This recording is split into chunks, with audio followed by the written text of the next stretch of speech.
সুপ্রিয় শিক্ষার্থী, আসসালামু আলাইকুম। আমি মোহাম্মদ নুরজামাল, সহকারী শিক্ষক গণিত, আঙ্গারগাড়া ইউনাইটেড উচ্চ বিদ্যালয়ের পক্ষ হতে অনলাইন ক্লাসে তোমাদেরকে জানাচ্ছি শুভেচ্ছা। আজকে তোমাদের আমি রসায়ন বিষয়ের উপর একটি গুরুত্বপূর্ণ ক্লাস দেব। রসায়ন বিষয়ে একাদশ অধ্যায়ের খনিজ সম্পদ জীবাশ্ম নিয়ে আজকে তোমাদের সাথে আলোচনা করতে যাচ্ছি। তো প্রথমে আমি খনিজ সম্পদ অর্থাৎ জীবাশ্ম সেটা কি সেটা আমরা জানার চেষ্টা করি। আমরা জানি যে পৃথিবীর বয়স প্রায় 4.54 বিলিয়ন বছর। তো আজ থেকে 500 থেকে 600 বিলিয়ন বছর আগে এ পৃথিবী ছিল বন জঙ্গল, নিচু জলাভূমি, সাগর মহাসাগরে পরিপূর্ণ। বিভিন্ন প্রাকৃতিক বিপর্যয়ের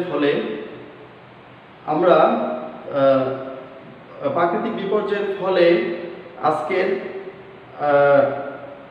মাটির নিচে বিভিন্ন যেমন প্রাণী, উদ্ভিদ, শৈবাল, ছত্রাক এগুলো জমা হয়ে বিভিন্ন প্রাকৃতিক সম্পদে পরিণত হয়েছে, যেগুলোকে আমরা জীবাশ্ম বলে থাকি।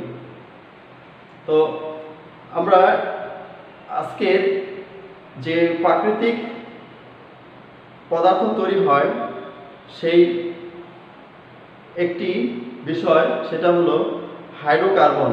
সেই হাইড্রোকার্বন নিয়ে আজকে আমি হাইড্রোকার্বনের যে বিভাজন অর্থাৎ হাইড্রোকার্বনকে কিভাবে বিভক্ত করা হয়েছে সেগুলো নিয়ে আজকে আমি তোমাদের এটার বিস্তারিত আলোচনার চেষ্টা করব। তো প্রথমেই আমরা জানার চেষ্টা করব যে হাইড্রোকার্বনটা কি। তো হাইড্রোকার্বন হলো কার্বন এবং হাইড্রোজেন এর যৌগকে হাইড্রোকার্বন বলা হয়। এই হাইড্রোকার্বনকে প্রথমেই দুটি ভাগে ভাগ করা হয়েছে, সেটা হলো এলিফ্যাটিক হাইড্রোকার্বন আর একটি হলো অ্যারোমেটিক হাইড্রোকার্বন। তো এলিফ্যাটিক হাইড্রোকার্বন আমরা বুঝতে গেলে এলিফ্যাটিক কথাটির অর্থ হলো চর্বিজাত, অর্থাৎ প্রাণীর চর্বি থেকে যে পদার্থ পায় সেগুলোকে বলা হবে এলিফ্যাটিক। এই এলিফ্যাটিক হাইড্রোকার্বনকে দুই ভাগে ভাগ করা হয়েছে। একটা হলো মুক্ত শিকল এলিফ্যাটিক হাইড্রোকার্বন, আরেকটি হলো বদ্ধ শিকল এলিফ্যাটিক হাইড্রোকার্বন। তো মুক্ত শিকল হাইড্রোকার্বন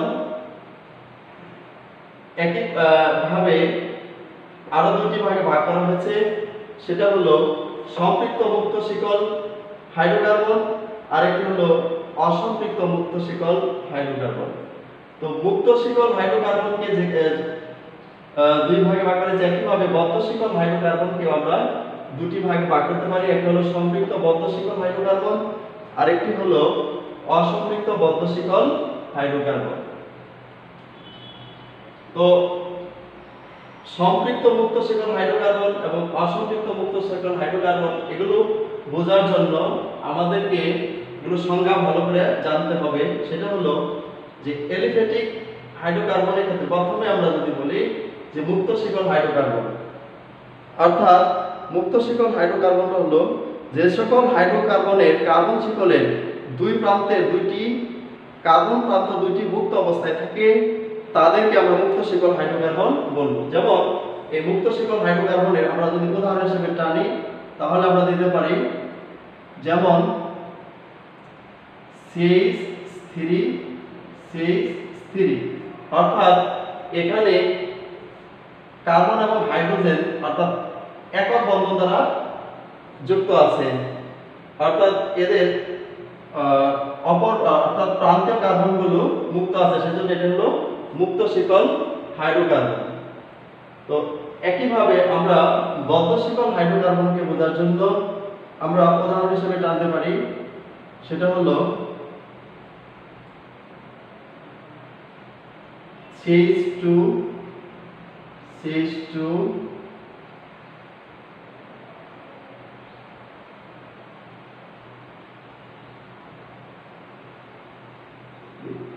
CH2 CH2, অর্থাৎ এটাকে আমরা বলতে পারবো বদ্ধ শিকল হাইড্রোকার্বন, কারণ এর প্রান্তীয় কার্বনগুলো বদ্ধ অবস্থায় রয়েছে, সেজন্য সেগুলোকে আমরা কি বলবো, যে বদ্ধ শিকল হাইড্রোকার্বন। তো একইভাবে সম্পৃক্ত এবং অসম্পৃক্ত মুক্ত শিকল হাইড্রোকার্বন, অর্থাৎ সম্পৃক্ত বলতে আমরা বুঝবো অর্থাৎ যে সকল হাইড্রোকার্বনের কার্বন কার্বন একক বন্ধন থাকবে সেগুলোকে আমরা কি বলবো, সম্পৃক্ত হাইড্রোকার্বন। আর যে সকল হাইড্রোকার্বনে কার্বন কার্বন দ্বিবন্ধন অথবা ত্রিবন্ধন থাকবে সেগুলোকে আমরা অসম্পৃক্ত হাইড্রোকার্বন বলবো। তো আমরা এরপরে আমরা অ্যারোমেটিক হাইড্রোকার্বন, আমরা অ্যারোমেটিক হাইড্রোকার্বন বলতে আমরা বেনজিন কে আমরা বলতে পারি। একইভাবে আমরা ন্যাপথলিন অর্থাৎ ন্যাপথলিনকে আমরা বলতে পারি C10H8, অর্থাৎ এটা হলো আমার কি অ্যারোমেটিক হাইড্রোকার্বন। তো সম্পৃক্ত এবং অসম্পৃক্ত হাইড্রোকার্বন বোঝার জন্য আমাকে সেটা সম্পৃক্ত মুক্ত শিকল হাইড্রোকার্বন আমরা উদাহরণ দিয়েছি, এটা হবে সম্পৃক্ত অর্থাৎ কার্বন কার্বন একক বন্ধন। অসম্পৃক্তের ক্ষেত্রে আমাদের আসবে কার্বন কার্বন দ্বিবন্ধন অথবা ত্রিবন্ধন। যেমন অসম্পৃক্ত মুক্ত শিকল হাইড্রোকার্বন যদি দেখাই তাহলে আমরা এটা দেখাইতে পারি অথবা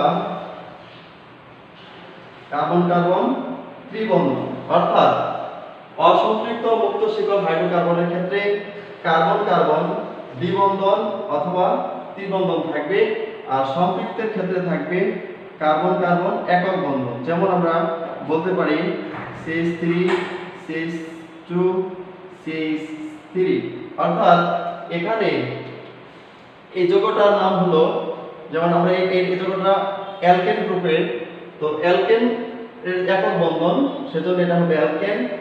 একইভাবে দ্বিবন্ধন এবং ত্রিবন্ধন হলে সেই যৌগকে আমরা বলবো, দ্বিবন্ধন যখন থাকে তখন বলবো আমরা অ্যালকিন, একইভাবে ত্রিবন্ধন থাকলে আমরা বলবো অ্যালকাইন।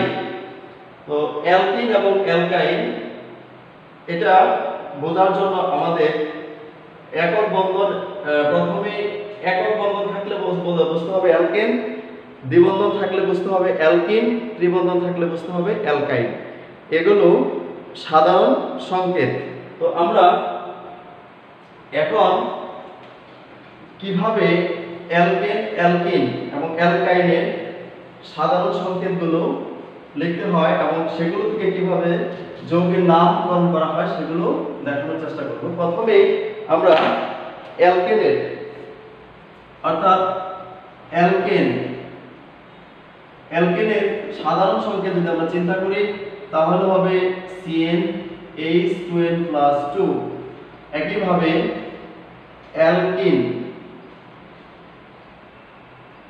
অ্যালকিনের ক্ষেত্রে সাধারণ সংকেত হবে CnH2n।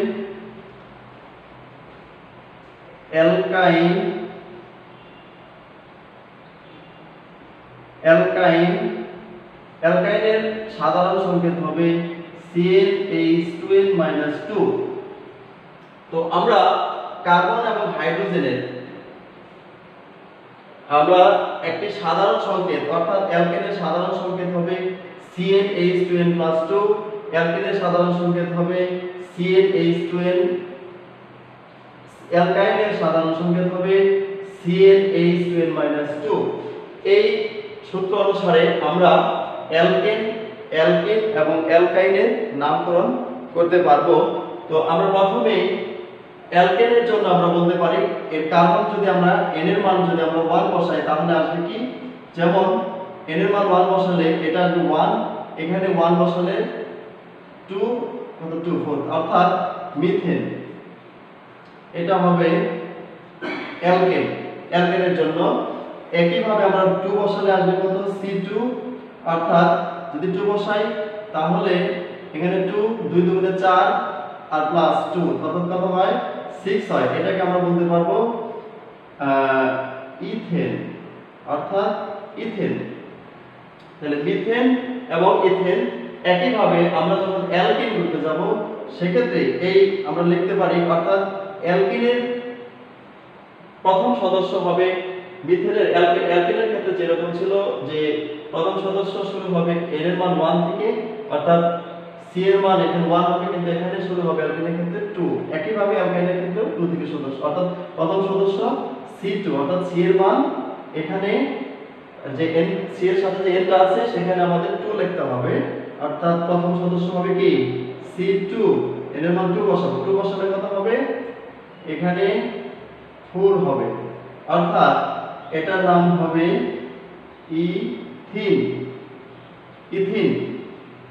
একইভাবে আমরা এর যৌগটার নাম যদি লিখি তাহলে আসবে কত, আমাদের সূত্র অনুসারে 2 বসালে C2, তাহলে 2 দুগুণে 4, 4 থেকে 2 বাদ দিলে 2, অর্থাৎ এটা হবে ইথাইন।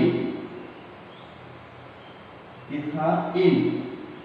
এই প্রথম যে অ্যালকেনটা সেটার জন্য আমাদের প্রথম আমরা লিখলাম মিথেন, ইথেন। একইভাবে অ্যালকেনের ক্ষেত্রে লিখলাম কি ইথিন, এবং অ্যালকাইনের ক্ষেত্রে লিখলাম ইথাইন। এখানে কার্বন কার্বন একক বন্ধন, এখানে কার্বন কার্বন দ্বিবন্ধন, আর অ্যালকাইনের ক্ষেত্রে হবে কার্বন কার্বন ত্রিবন্ধন। তো আমরা সম্পৃক্ত হাইড্রোকার্বন বলতে কার্বন কার্বনের একক বন্ধন, আর অসম্পৃক্তের ক্ষেত্রে কার্বন কার্বন দ্বিবন্ধন অথবা ত্রিবন্ধন থাকলে বুঝবো সেগুলো আমাদের অসম্পৃক্ত হাইড্রোকার্বন। একইভাবে বদ্ধ শিকলের ক্ষেত্রে আমরা বলতে পারি, যেমন বদ্ধ শিকল হাইড্রোকার্বন, যেমন আমাদের দেখালে CH2, CH2, CH2, CH2, CH2, এভাবে, অর্থাৎ এটা একক বন্ধন রয়েছে কিন্তু এটা হলো বদ্ধ শিকল হাইড্রোকার্বন। তো বদ্ধ শিকল এটা হলো আমরা বলতে পারবো এটা হলো সম্পৃক্ত হাইড্রোকার্বন, কারণ কার্বন কার্বন কার্বন কি রয়েছে একক বন্ধন রয়েছে। এই যৌগটার নাম হবে যদি আমরা বলি বিউটিন, এটার নাম হবে বিউটেন।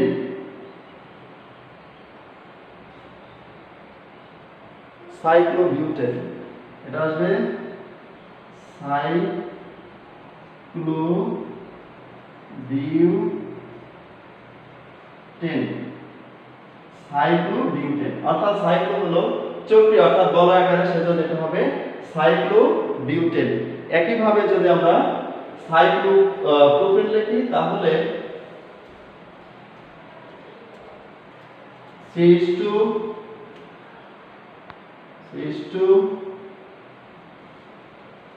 CH2, অর্থাৎ আমরা যদি চক্রীয় আকারে দেখাই তাহলে এটাকে বলবো আমরা সাইক্লোপ্রোপিন। তো আমরা অ্যালকিন, অ্যালকিন, অ্যালকেন, অ্যালকাইন এই বিষয় নিয়ে আমরা আলোচনা করলাম, অর্থাৎ হাইড্রোকার্বন নিয়ে অর্থাৎ সাধারণ আলোচনা আমরা দেখলাম। পরবর্তীতে এগুলোতে কিভাবে আরো বিস্তারিত আলোচনা করা যায়, নামকরণ করা যায়, সেগুলো নিয়ে আলোচনা করব। পরবর্তী ক্লাস দেখার জন্য সকলকে ধন্যবাদ জানিয়ে আজকের ক্লাস এখানে শেষ করছি। আসসালামু আলাইকুম।